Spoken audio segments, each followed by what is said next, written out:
Hello, how are you? I hope you're doing well.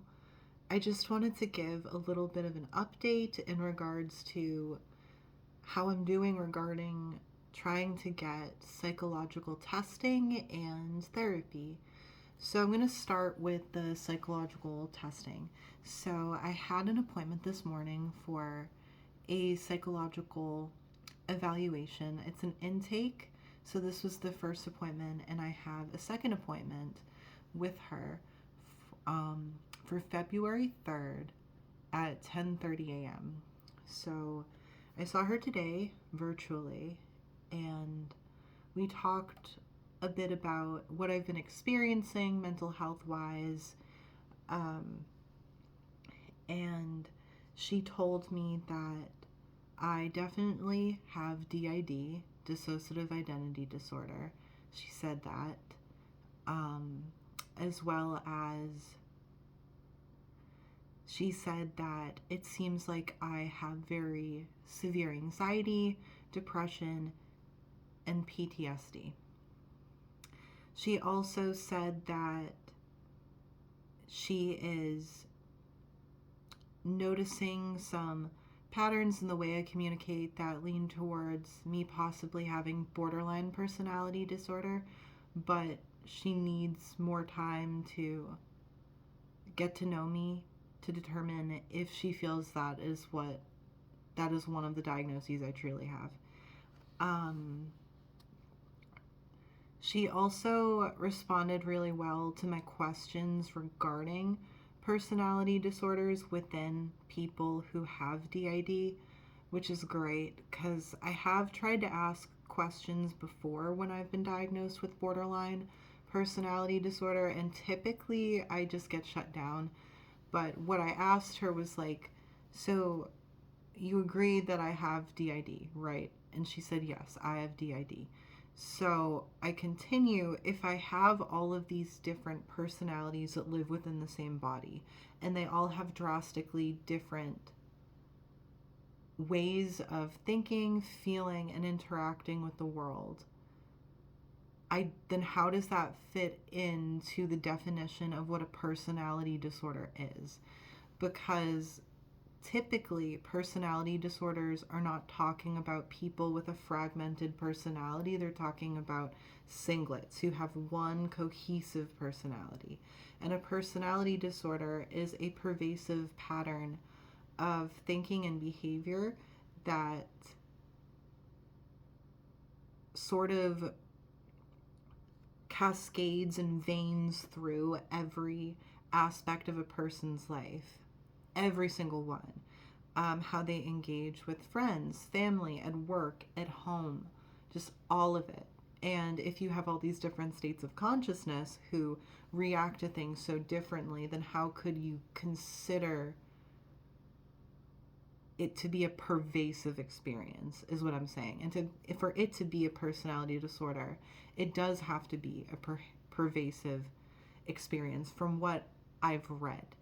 As well as I let her know that there are some alters who do fit the criteria for borderline personality disorder. There are some that probably do fit at least 5, and I'm sure there's at least 2 that I can think of that fit all 9.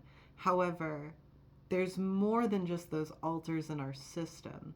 Like, let's say if we have 10, and we have more than 10, but let's say that someone has 10 alters in a system, and like 4 of them meet the criteria in some capacity for a personality disorder.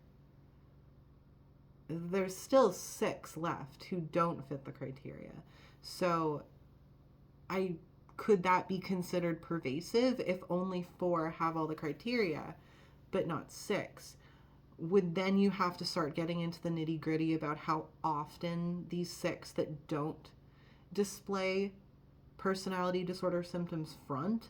Like, I just don't understand. So I asked her those questions. She said that they were good questions, which was very validating because I have tended to feel very shut down when I've asked questions regarding diagnoses that have been either just suggested as something that might be going on with me, or even I've just been diagnosed with it. I typically am not listened to So that meant a lot that she was willing to hear my questions. And I think that is something we'll probably explore during the next appointment, maybe, or just like over the course of time that I see her. She prescribed me Abilify because she also said that I seem like I have some psychosis going on. It was a little confusing. I'm going to have to ask her what she means by this on the next appointment, but she said that I present as having psychosis. So to me, that means it looks like psychosis, but isn't psychosis. But then she said, I'm going to prescribe you the Abilify to help with the psychosis. So that implies that she thinks I do have some psychosis going on. I don't know. I'm going to have to ask her to clarify the next time I see her, but we'll see if the Abilify works. I know it's a medication that I have already taken for extended periods in the past. When I was an adolescent and through about 21, I was consistently on Abilify. I gained a lot of weight, but like this is just temporary, so we're gonna see if that helps any of like the anxiety that I'm experiencing, which is interesting because she described the psychosis as anxiety to me. And I'm aware that anxiety is in part a symptom of psychosis. I'm not a doctor. I know nothing. I'm just, processing this. But yes, that was a really good appointment. And then on Wednesday, I have an in-person appointment in Watertown, Massachusetts with a therapist. And I already had an intake with her, and she does IFS. And she seems like pretty confident that she can help people with DID. So that's really good. She offered to have one appointment in person, the first appointment. So that will be Wednesday at 1 p.m.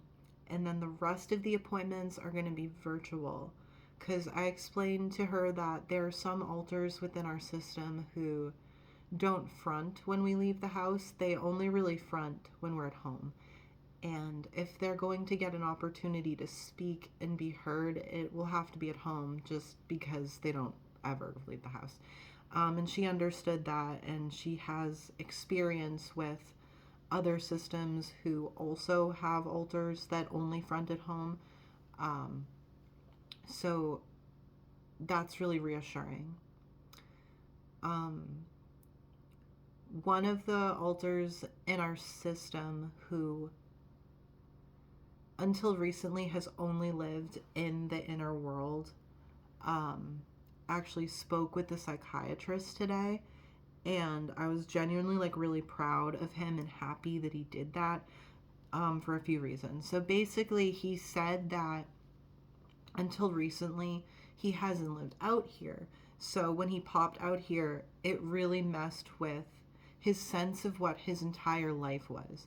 Like, he's lived a full life inside with like friends and school and has a full ass job and responsibilities and smells and sees and touches things and feels the sun on his skin, and then to come out here and realize that like, what? There's another world like out here. And maybe what I've experienced my whole life is just the symptom of a traumatic condition that he didn't even know he had. And so I'm very grateful that he was able to express that. And I think part of it is because he has been an inner world internal part forever. So he doesn't necessarily have a lot of the shame that comes with being an ANP and also someone who exists in the inner world, like me. I have both. So I know the perceptions that people out here might have that are negative if I were to talk about my experience in the inner world, just because I've lived out here. But he doesn't have that, so he doesn't necessarily have all that shame, so he was able to relay that.